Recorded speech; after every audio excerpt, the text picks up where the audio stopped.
He was the party prince. He was photographed incessantly, falling out of one nightclub after another. Who rebelled against royalty. He decided he might leave the royal family. Haunted by his mother's death, it destabilized him and caused chaos for years. He struggled to find his way. Being royal for Harry was a burden and a curse. She's an American actress. I was like, okay, well, I'm going to really have to up my game. Unlike any royal bride before. Go back a few generations, and everything about Meghan Markle disqualifies her from marrying Harry.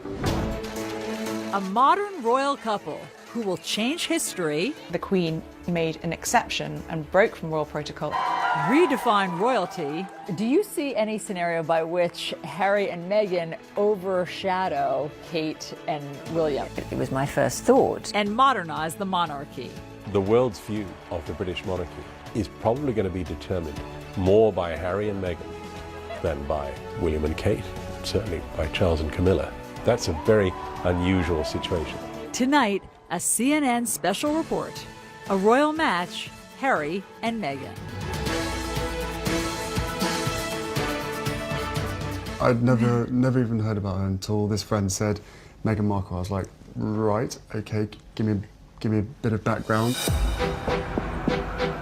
It is July 2016 in London when Britain's most eligible bachelor, Prince Harry, is set up on a blind date. It was definitely a setup. It was a blind date. I was beautifully surprised when I walked into that room and saw her, and there she was sitting there. I was like, okay, well, I'm going to really have to up my game. Harry ups his game, and they begin a whirlwind romance. Just weeks later, they're vacationing together in Botswana, Africa. We camped out with each other under the stars. She came and joined me for 5 days out there, which was absolutely fantastic.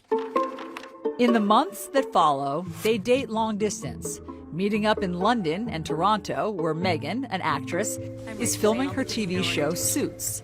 Wow, you're pretty. Good. You've hit on me. We can get it out of the way that I'm not interested. No. The whole time keeping their relationship a secret. I mean, when they first met, nobody knew about it. I mean, they are such a charismatic couple. Penny Junor wrote a biography about Harry. They kept this relationship quiet. Which is itself impressive. It is impressive. I mean, the great fear about Harry finding a wife was always going to be the intrusion of the press, because that is what had killed 2 previous long-term relationships. Relationships with actress Cressida Bonas and his first love, Chelsea Davy. Chelsea had experienced the most horrible treatment. Photographers would be waiting for her. They would call out names, slag, bitch, whore, trying to get a reaction from her. And I guess that she looked at all of this and thought, do I want this for my life? And I interviewed Harry just before he met Meghan, the month before, and we talked about, his private life at the time. Harry tells Roya Nika, the royal correspondent for Britain's Sunday Times, about a, quote, massive paranoia he feels in finding a girlfriend. I think Harry's great fear was that unless he had enough time to get to know someone, if that relationship prematurely became public, they would be absolutely swamped with media interest, and that would change the dynamic of his relationship. And what happened to his mother is never far from his mind. Harry and his brother still feel that the paparazzi and press intrusion were certainly partly responsible for his mother's death, and thought, why would anyone want to put up with this for me? Harry wants to keep his relationship with Meghan private as long as he can. But just 4 months after that first date, the news is out, and the paparazzi pounce once again. I mean, there was a photographer who got inside Meghan's house in Toronto. The paparazzi were camping on her mother's front lawn and following, and harassing all members of her family, anybody really who knew her. Despite starring in a TV show, Meghan is relatively unknown. Now the British press wants to know who she is and if she's fit for the royal family. She was a woman who had been married. People were fascinated by the fact that she was divorced. People were fascinated by her background, her acting, a career woman. How would that work, being with someone in the royal family? That's not what we've seen before. They also have not seen someone biracial dating a member of the royal family. And some of the conversation is blatantly racist. There was one newspaper headline saying, "Straight out of Compton," suggesting that she was from a gang-ridden neighborhood. Afua Hirsch is a journalist and recently wrote a book about race, identity, and belonging in Britain. And would Harry be dropping around for tea in gangland, which was very clearly racially loaded. A whole nother issue exploded, which was the number of rather horrific social media racist comments began to flood in from the darkest, vilest corners of the internet. The royal family responds in unprecedented fashion, with Prince Harry's team releasing a statement confronting the, quote, abuse and harassment Meghan is facing. Very unusual for a statement to come out. No one understands this better than Dickie Arbiter. He was press secretary at the palace for 12 years. He made the point, this is not a game. It's not a game, it's people's lives. And he was very angry, and it was a sort of back-off reminder to what they did to his mother. Why is it that you think that Meghan's upbringing, her race, why did that garner so much attention? In the past, members of the royal family, princes, would have married princesses. And when Harry's father, Prince Charles, was looking for a wife, it was also a requirement that a wife should be a virgin and a member of the Church of England. You just go back a few generations in the royal family, and everything that you can say about Meghan Markle disqualifies her from marrying Harry. Kate Coyne is the executive editor of People magazine. This is precisely why you had Edward abdicating his throne so that he could marry an American divorcee. Elizabeth's sister Margaret was in love with a divorced man and was not allowed to marry him. Wasn't Charles and Diana's wedding and marriage a wake-up call in some ways for the monarchy, that you can try to have somebody perfect, but it has to be chemistry and you have to let the person have the freedom to marry who they want? No, well, I think it was a lesson that they've learned. Harry is desperate for history not to repeat itself, and he's anxious to protect Meghan. Harry's statement was the most romantic thing a member of the royal family has ever done. And I think Engagement Watch was on from that moment. It was, let's wait for the ring. The ring comes in November 2017. Prince Harry has announced his wedding engagement to American actress Meghan Markle. And the royal family welcomes Meghan with open arms. The Queen made an exception and broke from royal protocol and invited Meghan to spend Christmas with the royal family and the Queen at Sandringham. That was the first time a royal fiancé has ever done that before actually marrying into the royal family. A powerful sign the monarchy and the Queen are modernizing and changing. The royal family now is trying to at least be much more reflective of society, and the Queen, first and foremost, wants her grandson to be happy. And that happiness is something Harry has been searching for most of his life. When we come back, the moment that changes everything. He didn't really deal with what life without her meant. It destabilized him and caused chaos for years.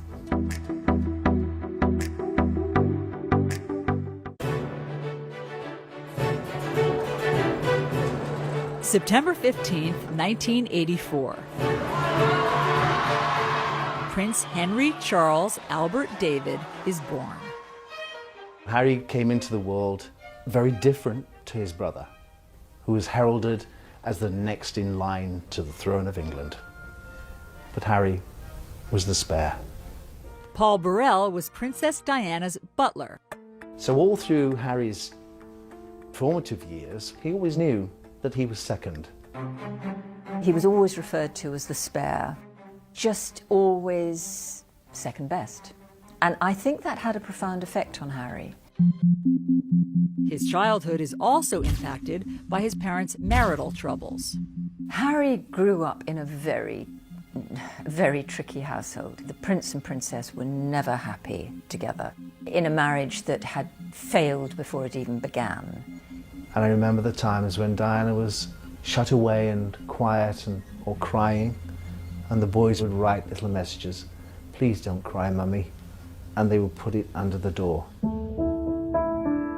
When Charles and Diana divorce, it hits Harry hard. Then, 1 year later, his mother is killed. Harry is just 12 years old. This incredibly loving figure who had given him so much warmth and comfort in what was a very difficult childhood and extraordinary upbringing was suddenly gone. I remember Harry coming back to Kensington Palace shortly after the funeral, and he ran down the corridor and flung himself into my arms and cried. And his tears wet my shirt through. He was devastated. Got the phone and Harry later admits to ITV he has deep regrets about his final phone call with his mother. I can't really necessarily remember what I said, but all I do remember is probably, regretting for the rest of my life how short the phone call was. And if I'd known that that was the last time I was going to speak to my mother, the things I would have said to her. Looking back on it now, it's incredibly hard. I have to sort of deal with that for the rest of my life. Guilt and grief he never expresses at the time. I think it was a classic case of don't let yourself think about your mum and the grief and the hurt that comes with it, because it's never going to bring her back, and it's only going to make you more sad. People deal with grief in different ways, and my way of dealing with it was by just basically shutting it out, locking it out. Prince Harry arrives here at Eton, the prestigious boys' boarding school, the year after his mother's death. And though he moves into the same house as his older brother William, Harry reportedly struggles academically and is miserable. Diana always said that she never wanted Harry to go to Eton because he would be compared to his brother's success. And she thought this would be the undoing of Harry's confidence. Prince Harry said that he decided that he was going to be a bad boy. Journalist Angela Levin interviewed Harry last year at Kensington Palace. So that the reason he didn't do well there was partly his fault. It was deliberate. In 2002, headlines emerge of Harry's drinking and marijuana use. For the first time, Harry is facing the public pressure that comes with his famous family. Did it seem to Brits that it was more than just typical teenage antics? Teenagers do drink too much. They do behave badly, it's all part of the growing up process. But I personally was worried that there was something deeper. There was a touch of self-medication going on. After graduating from Eton, Harry escapes to Africa during his gap year for humanitarian work. It was an escape from this heavy-duty world of royalty, always being watched, always being photographed. He could be very ordinary. He spends 2 months in Lesotho with children in need and others whose parents died from AIDS. He could see that there were holes there in their lives. And I think absolutely he saw in them something that he felt was missing in his life: care, love and attention, the loss of his mother. Harry not only falls in love with the children and the country, he begins a serious romance with a wealthy girl from southern Africa, Chelsea Davy. She's very free-spirited, not someone who felt bound by royal protocol or tradition, and also shared his love of Africa, and the two of them travelled extensively throughout Africa together. Chelsea remains a constant in Harry's life for years to come. She also came into his life at a time when he was missing that female figure to support him, and I think Chelsea did that and understood him, and she could understand that he'd been through a very difficult time and was still going through a very hard time. A very hard time that Harry struggles to overcome. When we come back, Prince Harry got so low that he decided at one point that he might leave the royal family. And then Meghan Markle's struggle with her biracial identity. She has heard the names her mother has been called, and she's well aware that that is happening for one reason only, and it's the color of her mom's skin.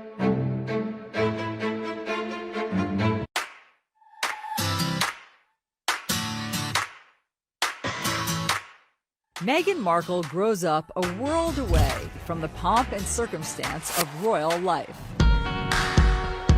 You hear that someone grew up in Los Angeles and you think about swimming pools and palm trees and Beverly Hills, and Meghan Markle's childhood in LA was not that. Born in 1981, she is the only child of Doria Ragland and Thomas Markle. Meghan's father was a lighting director for a number of shows in the Los Angeles area, most notably Married with Children. He eventually became the director of photography, and that was the sort of behind-the-scenes, less glamorous side of Hollywood.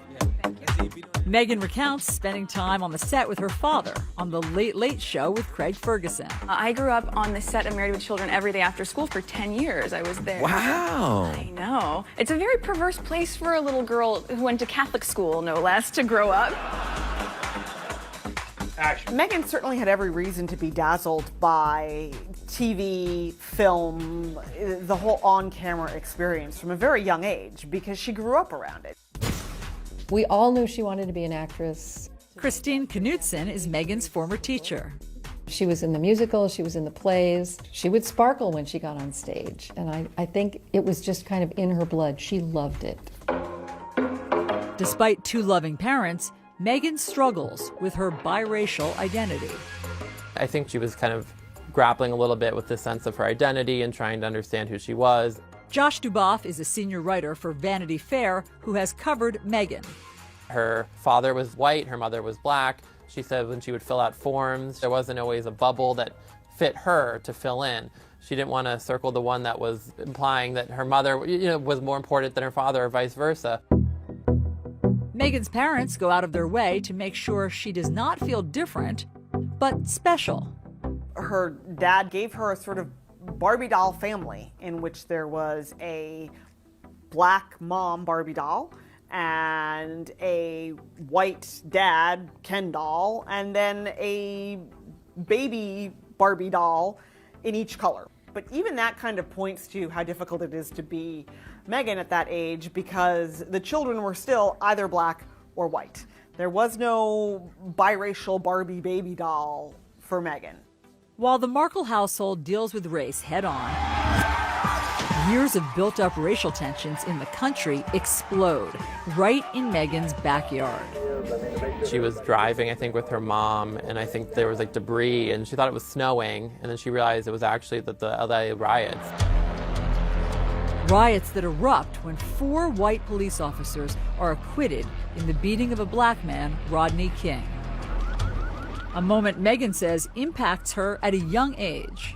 It definitely opened Meghan's eyes to the fact that this was a world that was not always going to treat her fairly and was not always going to be kind to her or to her family.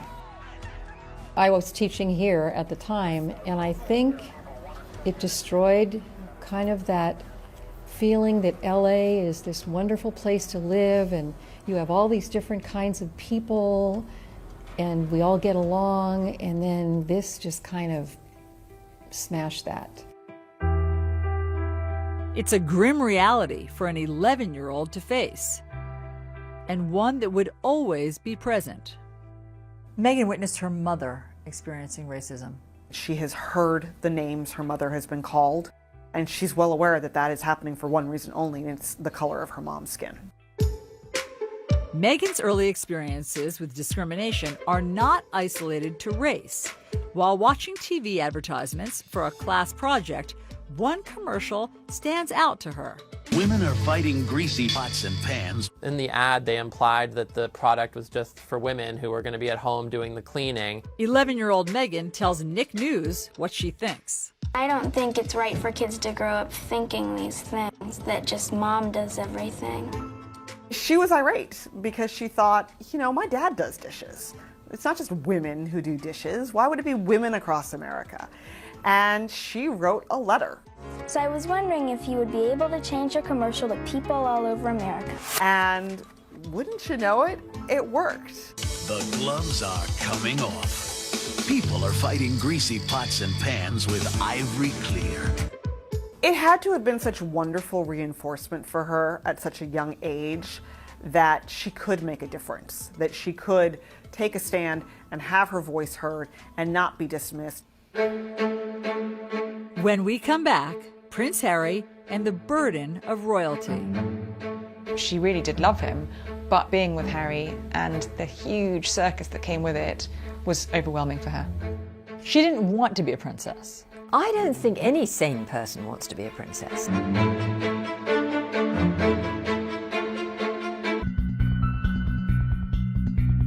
Outrage around the world after Britain's Prince Harry shows up at a costume party dressed as a Nazi, sort of Nazi. And that just seems like a moment of extremely bad judgment. It was a moment of complete and utter thoughtlessness. You know, he was young, he was very troubled, and he was drinking far too much. And he was a bit of a loose cannon. At just 20 years old, Harry is earning a reputation as reckless and self-destructive. He was photographed incessantly after he left school during a sort of gap year, falling out of one nightclub after another. And he has a run-in with the paparazzi that leaves a photographer with a split lip. For many years, it was a real worry about what would happen to Harry because he didn't seem to want to be a royal. He really kicked against it. He wanted to be a normal human being. When Harry arrives at Sandhurst Military Academy in May 2005, the pressure is on to turn over a new leaf. He'd not had that discipline for so many years. People were concerned that Harry wouldn't find his way. Sandhurst is nothing like the lavish royal lifestyle that Harry has become accustomed to. And throughout the 44-week grueling training course, he's treated like every other soldier. It could be said it kind of knocks a bit out of you. General Lord Richard Dannett was chief of the British Army. In the early days, the first 5 or 6 weeks, when the training is really tough, it encourages people to rely on each other, to help each other. Harry is one of the guys, yet there are painful reminders he's still a royal. When his unit deploys to Iraq in May 2007, Harry is forced to stay behind. There have been a number of specific threats, specifically aimed at Prince Harry. And it's for that reason that I've decided that the risk to Prince Harry is too great. I think when he was told he couldn't go, it was a really low point for him. I didn't sort of join the army thinking that I was never going to go on operations. It was very hard, and I did think, well, clearly one of the main reasons that I'm not allowed to be going is because of the fact of who I am. But months later, a secret deployment to Afghanistan gives Harry a taste of the front lines. As far as I'm concerned, I'm out here as a normal JTAC on the ground and not Prince Harry. It's very nice to be sort of a normal person for once. I think this is about as normal as I'm ever going to get. It was pretty much a turning point in his life, but I think he realised the seriousness of life, really rose to the responsibilities. But after 10 weeks on the ground, his mission is leaked, and Harry is immediately evacuated. It wouldn't have taken Taliban or others long to have searched around and perhaps found where he was. So there was a risk to him, but I think also if there was an increased risk to him, there was an increased risk to the other soldiers who were around him, and the only sensible and safe thing to do was to bring him back. He was very angry. To use the words of his private secretary, he was boiling mad, and he sort of headed for the gutter. What did that look like? He started drinking very heavily. He was fed up with who he was. Who he was is also causing tension in his relationship with his longtime girlfriend, Chelsea Davy. She really wasn't that fussed at all by the trappings that came with Prince Harry. In April of 2011, Harry brings Chelsea here to Westminster Abbey for the wedding of his brother, Prince William, and Kate Middleton. There are 1 million people lining these streets, and millions more watching on TV around the world. It's an intense spotlight that Chelsea struggles to cope with.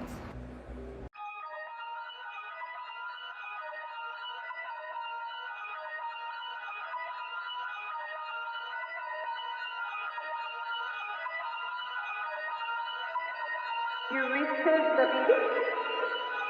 Oh my God.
And actually she was very determined that that would not be her life, and she wanted a career of her own, and ultimately I think that was one of the things that ended their relationship. She didn't want to live inside the goldfish bowl.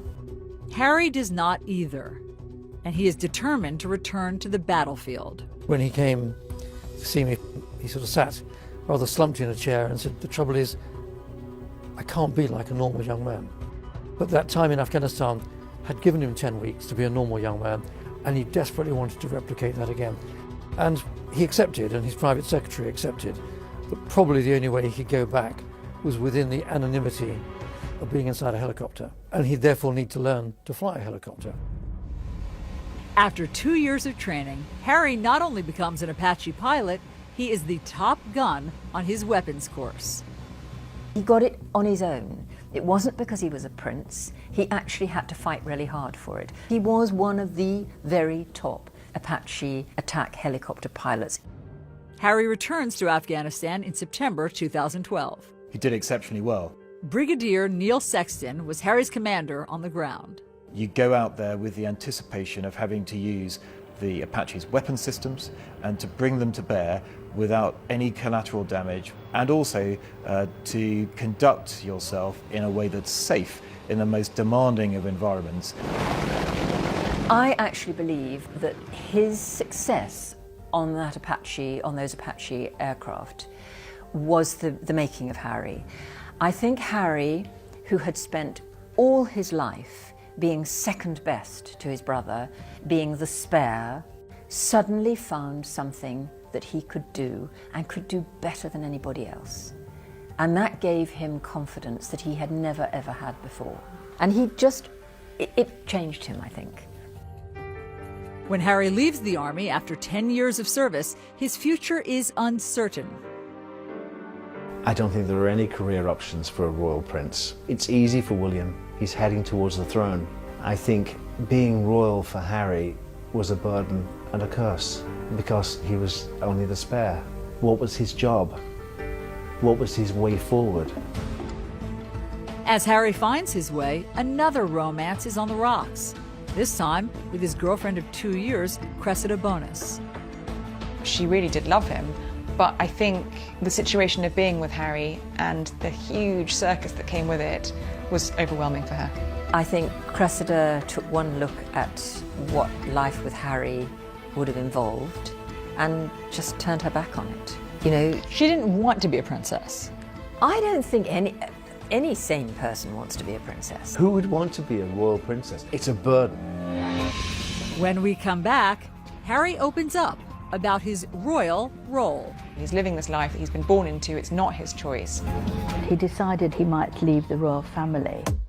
And then Meghan Markle's big break. She got lucky. She undoubtedly handed in a great audition, a great screen test, and she hit the jackpot. After graduating from Northwestern University, Meghan Markle moves home to Los Angeles. She's eager to chase her acting dreams, but the industry is tough. That is an industry that is built on judging you and tearing you down and rejecting you and making you second guess your weight and your skin and your hair and your talent and your poise. It's brutal. It's brutal. Harvey Young was Meghan's acting professor in college. When you leave college, it's a pretty bleak world of just laying bare your soul as part of audition before a casting agent, and then more often than not being told no. For Meghan, her identity struggle is magnified in Hollywood.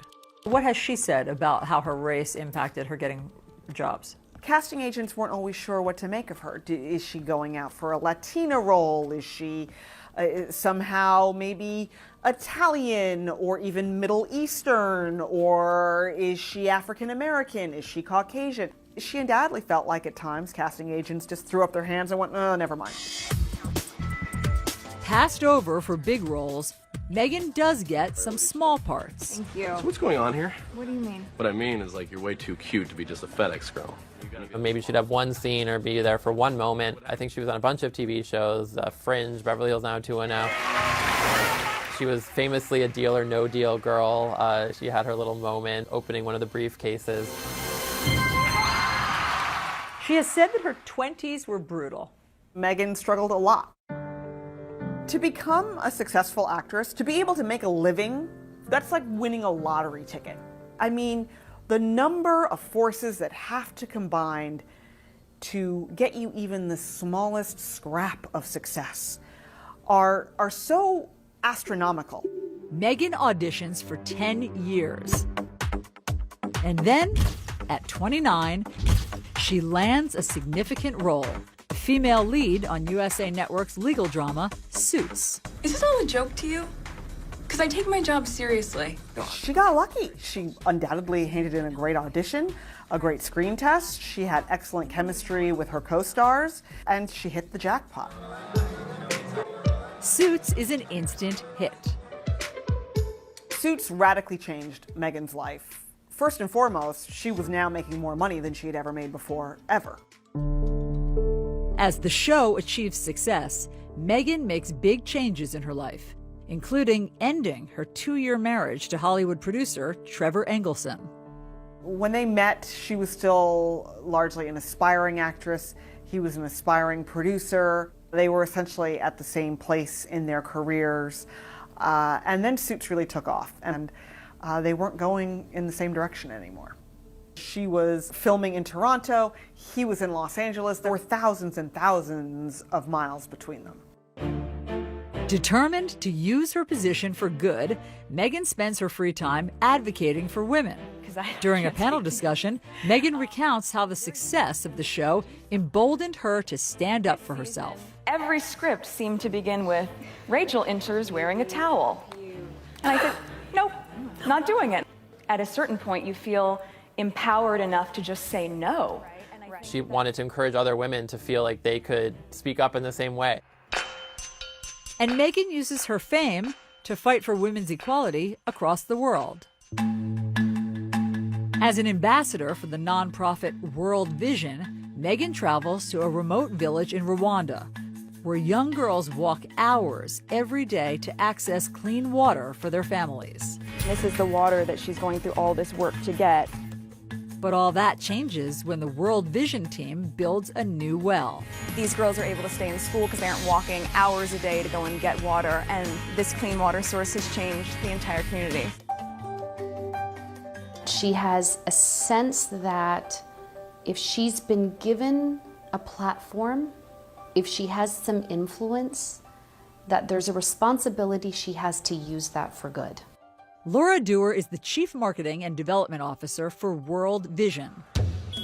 And she travels with Meghan to India in January of 2017. They visit local businesswoman Suhani Jalata in Mumbai, where the lack of sanitary products and the stigma around menstruation keeps young girls out of school. Suhani's created a business where they make maxi pads. They manufacture them, and then she has a team of effectively salespeople that go door to door talking to women about how they handle menstruation. Meghan comes home and writes an essay in Time magazine drawing attention to the barriers to education for girls across India. And she continues to mentor Suhani to this day. She's really more than happy to, have a call and just talk about the issues that we might be experiencing or any help that we need from her, whether it's in terms of fundraising, in terms of marketing, or any kind of support like that. This is not a celebrity who floats in, who needs a platform issue to associate with their quote-unquote brand. This is a woman who's had a desire to help in some way for a very long time, promote the faces and stories of women, and to begin to elevate them. When we come back, Harry and Meghan and the future of the monarchy. Do you see any scenario by which Harry and Meghan overshadow Kate and William? Oh, yes, I do. It was my first thought. This could be a problem.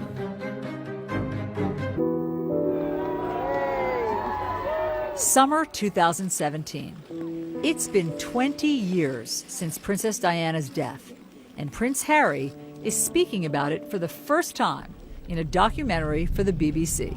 When you're that young and something like that happens to you, I think it's lodged in your heart and your head, and it stays there for a very, very long time. For nearly 2 decades, Harry says he held back his grief. He didn't really deal with what life without her meant, I think, for a very long time. And then when he did finally confront it, it destabilized him and caused chaos for years. I spent a long time in my life with my head buried in the sand, thinking, I don't want to be Prince Harry, I don't want this responsibility, I don't want this role. Look what's happened to my mother, why does this have to happen to me? Harry even considered a drastic move. Prince Harry got so low that he decided at one point that he might leave the royal family. He's living this life that he's been born into, it's not his choice. And I think he felt at times very cross about that. Did Diana's death affect Harry differently than William? Harry was that much younger, and interestingly enough, last year he admitted for the first time to mental health issues. And you can't help but having a mental health issue in terms of having lost a parent, not being able to grieve in the same way as you or I might be able to do. He wasn't able to do that, so he'd bottled it all up inside him. Now, Harry is letting it all out, sharing his struggle as part of his Heads Together campaign with Prince William and Kate to end the stigma around mental health. I never really talked about losing a mum at such a young age. I always thought to myself, what's the point in bringing up the past? It ain't going to change it. It ain't going to bring her back. And when you start thinking like that, it can be really damaging. And Harry ultimately chooses a future he hopes would make his mother proud. I felt an overwhelming connection to many of the children I met. Something he shared with the BBC. Now, all I want to do is try and, fill the holes that my mother has left, and that's what it's about for us, is trying to make a difference, and in making a difference, making her proud. He spends much of his time working on the charity he created for the children he met in Lesotho, Africa. You look at Harry's work with HIV and AIDS, that was something that his mother, as Harry said, smashed through the stigma of that when she was alive. And he's focused on the Invictus Games, an Olympic-style competition he started to give wounded veterans a chance to be defined by more than their injuries. It's life-changing. It really is life-changing for them. I think he has used his own experience of loss and sadness and bereavement to help these soldiers. And the bereavement doesn't just mean losing someone, it means losing yourself, I think, too.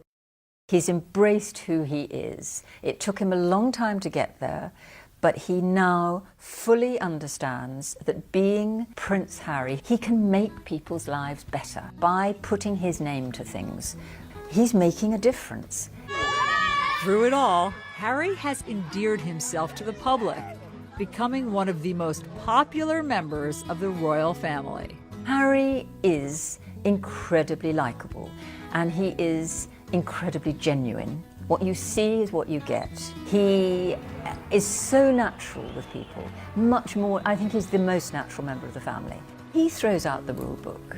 And that makes him enormously valuable to the monarchy. The courtiers at Buckingham Palace used to say, "What are you going to do about Harry?"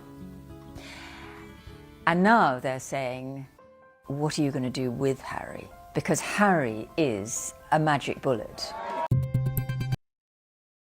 As Harry helps carry the monarchy forward, he will continue to do things his own way, like proposing to the woman he loves, not someone British royalty might expect. I think it's a wonderful coincidence that Harry has fallen in love with somebody who is American, mixed race, divorced, and a career woman.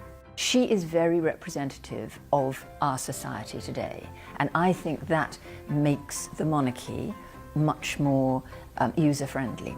And in Meghan, Harry has found someone who can cope with the role and is not afraid of the spotlight. Meghan was utterly enchanting when she appeared for the first time in Nottingham. She behaved as though she'd been doing it all her life.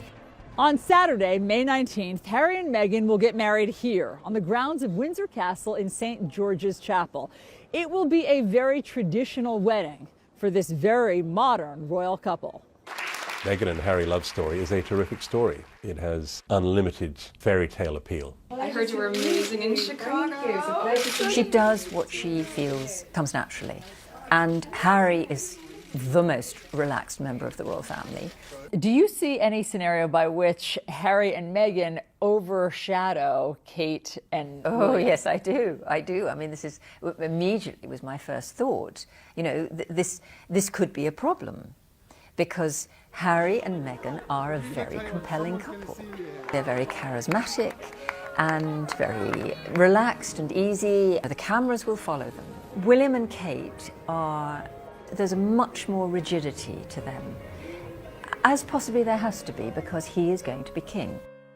To some who have known the family well, Harry and Meghan will play a critical role in the monarchy's future. The world's view of the British monarchy is probably going to be determined more by Harry and Meghan than by William and Kate, certainly by Charles and Camilla.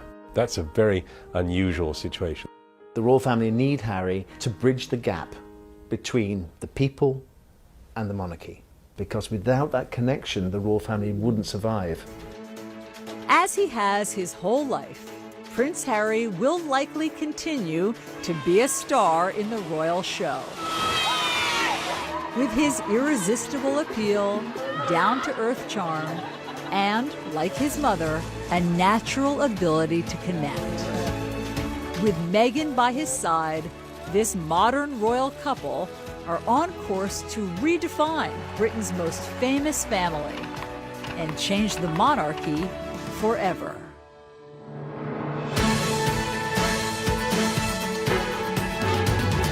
Baby. Chelsea had experienced the most horrible treatment. Photographers would be waiting for her. They would call out names, slag, bitch, whore, trying to get a reaction from her. And I guess that she looked at all of this and thought, do I want this for my life? And I interviewed Harry just before he met Meghan, the month before, and we talked about, his private life at the time. Harry tells Roya Nika, the royal correspondent for Britain's Sunday Times, about a, quote, massive paranoia he feels in finding a girlfriend. I think Harry's great fear was that unless he had enough time to get to know someone, if that relationship prematurely became public, they would be absolutely swamped with media interest, and that would change the dynamic of his relationship. And what happened to his mother is never far from his mind. Harry and his brother still feel that the paparazzi and press intrusion were certainly